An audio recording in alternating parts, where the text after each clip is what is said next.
Ukweli ni kwamba kuna mambo ambayo mwanadamu yako nje ya uwezo wake. Mambo hayo kama vile hali ya hewa, maamuzi ya watu wengine, majibu ya watu wengine, misiba. Lakini pia kuna mambo ambayo mwanadamu anaweza kuyadhibiti kama hasira zake, matendo yake na maamuzi yake na hasira zake.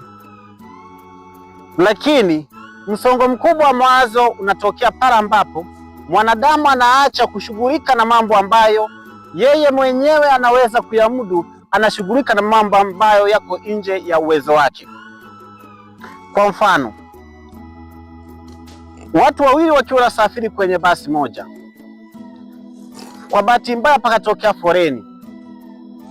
Mmoja akatambua ya kwamba foleni hii ni mambo ambayo yako nje ya uwezo wake, ambayo hawezi akadhibiti. Anaweza akatumia nafasi ile kusoma gazeti, anatumia nafasi ile kufanya mawasiliano na watu wengine.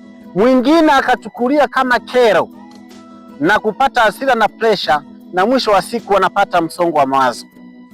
Mfano mwingine unaweza kutokea msiba. Msiba ni ule ule.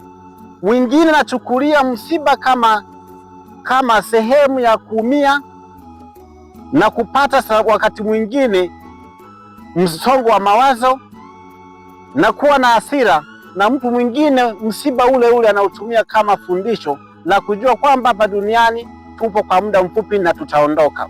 Hivyo tunapaswa kuishi kwa kupendana. Hivyo basi, ili mwanadamu aweze kuishi kwa furaha na riziki ya nafsi yake, anapaswa kushughulika na mambo ambayo anaweza kuyadhibiti mwenyewe na kuachana na mambo ambayo hawezi kuyadhibiti.